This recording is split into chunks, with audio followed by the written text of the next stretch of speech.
ওনার তো এটাই কালচার। আপনারা জানেন আমাদের ভারতবর্ষের রাষ্ট্রপতি মহামহিম দ্রৌপদী মুর্মু, এই দ্রৌপদী মুর্মুকে উনি কুৎসিত ভাষায় গালাগালি করেছিলেন। যিনি ভারতবর্ষের প্রথম নাগরিককে অসম্মান করতে পারেন, তার কাছে এগুলো তো কোনো ব্যাপারই নয়। তৃণমূলের কালচার মেয়েদের অসম্মান করা, সারা রাজ্য জুড়ে মেয়েরা নির্যাতিত, ধর্ষিত, লাঞ্ছিত হচ্ছে তৃণমূলের কর্মীদের দ্বারা, তৃণমূলের নেতাদের দ্বারা। আর উনি মন্ত্রী হিসেবে তার নজির গড়ছেন।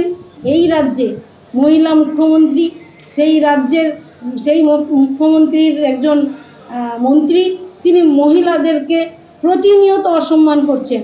আমি মনে করি যে মাননীয় মুখ্যমন্ত্রী ইমিডিয়েট এই ধরনের মন্ত্রীকে তার মন্ত্রিসভা থেকে শুধু নয়, তার দল থেকে বহিষ্কার করা উচিত। অখিলগিরি রাজ্যের কারামন্ত্রী, তিনি আছেন অখিলগিরিতেই।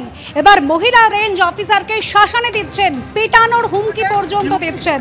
তাজপুরে উচ্ছেদ অভিযান, মহিলা অফিসারকে কারামন্ত্রীর হুমকি। তিনি বলছেন, আমাদের কর্মচারী, মাথা নিচু করে কথা বলুন। দোকান না বসে রাত্রিবেলা কেন কাটলেন আমি জানতে চাই। রাত্রিবেলা কেউ কাটেনি, এখনকার সময় কেটেছেন।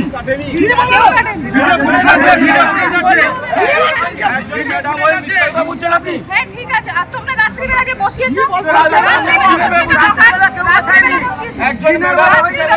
আমি বারণ করে গেছি তাও বসিয়েছে দোকান। রেড করতে পারলেন না, আমি তো বললাম বসবো, আপনাদের মাইনা হলো আমি বসবো, তাও আপনারা রেড করতে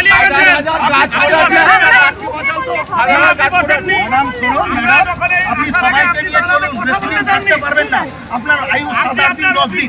আমি আপনাকে বলছি যে বিট অফিসার আমি জানি ফরেস্টের কি কাজ হয়। কথা আমি এর মধ্যে দুটো অপরাধের লক্ষণ খুঁজে পাচ্ছি।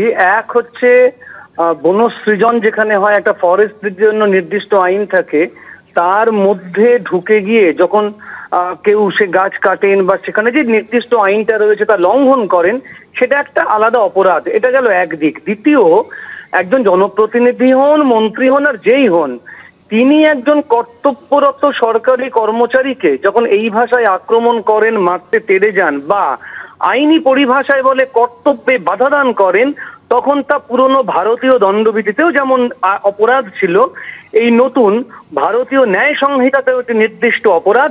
এবং এই মুহূর্তে ওই জনপ্রতিনিধি বা যিনি হন না কেন তিনি সে অপরাধ করেছেন। কিন্তু আমি জানি না এই পাবলিক সার্ভেন্ট, এই কর্তব্যরত সরকারি কর্মচারী, তিনি তার বিরুদ্ধে কিন্তু কোনো অভিযোগ জানাতে সাহস পাবেন কিনা। যদি জানাতে সাহস পান তাহলে নিশ্চয়ই একটা অপরাধ হয়েছে। শুধু অপরাধী নয়, দুটো জিনিস মনে রাখতে হবে, ইমরাল আর ইল্লিগাল দুটো শব্দই কিন্তু আমাদের জীবনে রয়েছে। এটা যেমন অনৈতিক তেমন বেআইনিও বটে। যেভাবে এই ভিডিও ছড়িয়ে পড়ছে যে একজন কর্তব্যরত আধিকারিককে গালিগালাজ, হুমকি ও ভীতি প্রদর্শন করা যায়, তাকে মারবো বলা যায়, এই বার্তা যদি সাধারণ মানুষের মধ্যে পৌঁছয় তাহলে সমস্ত কর্তব্যরত পাবলিক সার্ভেন্ট, সরকারি কর্মচারী যেখানে যে অপরাধ দেখবেন সেখানে ছুটে গেলে কিন্তু তারা এই রকম প্রতিরোধের সম্মুখীন হবেন। কাজেই আমার ব্যক্তিগত মত, এক্ষুনি একটা অপরাধ হয়েছে মনে করে একটা কেস চালু করা উচিত। জানি না সে সাহস উনি দেখাবেন কিনা। ধন্যবাদ জয়ন্তদা। তাজপুরে উচ্ছেদ অভিযান, মহিলা অফিসারকে কারামন্ত্রীর হুমকি, আমাদের কর্মচারী, মাথা নিচু করে কথা বলুন, এরপর এলে এলাকা থেকে ফিরতে পারবেন না, এভাবেই হুমকি দিয়েছেন অখিলগিরি। সমালোচনায় সিপিএম কি বলেছেন বিকাশ রঞ্জন ভট্টাচার্য, রাখবো আপনাদের সামনে।